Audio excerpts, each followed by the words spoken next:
সকলকে আমি বলতে চাই, অতীতে যারা ভুল রাজনীতি করেছেন, অতীতে যারা অন্যায়ের পথে ছিলেন, ফিরে আসুন, ফিরে আসুন, শান্তির পতাকার নিচে আসুন, ইসলামের শামিয়ানার নিচে আসুন। ইনশাআল্লাহ ইসলাম আপনাকে পরিশুদ্ধ করবে, আপনার মাধ্যমে দেশ এবং জাতির সেবা গ্রহণ করবে।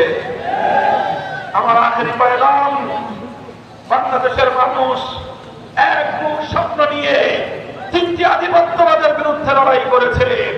কলকাতার দাদাবাবুদের আধিপত্যবাদ বিরোধী সংগ্রাম করেছে, ব্রিটিশ বেনিয়াদের আধিপত্যবাদের বিরুদ্ধে সংগ্রাম করেছে, পশ্চিম পাকিস্তানি খান পাঠানদের আধিপত্যবাদের বিরুদ্ধে সংগ্রাম করেই পূর্ববঙ্গ, পূর্ব পাকিস্তান থেকে বাংলাদেশ গঠিত হয়েছে। বাংলাদেশ গঠিত হওয়ার পর এদেশের মানুষের স্বপ্ন ছিল ইনসাফের বাংলাদেশ দেখবে। এদেশের মানুষের বুক ভরা স্বপ্ন ছিল বৈষম্যহীন বাংলাদেশ দেখবে। মানুষ দুমুঠো আহার পেয়ে শান্তিতে দিনাতিপাত করবে। কিন্তু আমরা বিগত 54 বছর দেখেছি অনেক রকম বাংলাদেশ, অনেক রঙের বাংলাদেশ। কখনো আমরা দেখেছি সোনার বাংলাদেশ, কখনো আমরা দেখেছি নতুন বাংলাদেশ, কখনো আমরা দেখেছি সবুজ বাংলাদেশ, কখনো আমরা দেখেছি ডিজিটাল বাংলাদেশ। সোনার, নতুন, সবুজ, ডিজিটাল, শুধুমাত্র দেশের অর্থ পাচার ছাড়া আমরা আর কিছুই পাইনি।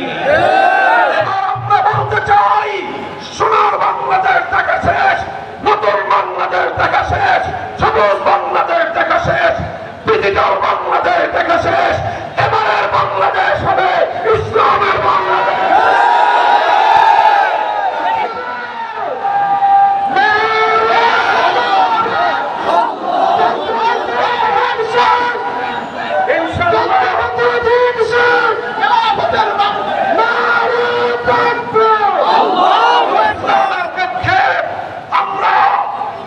মানুষের প্রতীক নিয়ে, এদেশের আলেম সমাজের আস্থা এবং ভালোবাসা নিয়ে, ধর্ম বর্ণ নির্বিশেষে প্রতিটি নিরীহ মানুষের পক্ষ হয়ে আমরা ফুলপুরের জন্য আমার মাওলানা মুফতি মোহাম্মদুল্লাহ সাহেবকে আগামী নির্বাচনে জাতীয় সংসদে প্রতিনিধি হিসেবে দেখতে চাই। ইনশাআল্লাহ আপনারা যদি তার হাতকে শক্তিশালী করেন,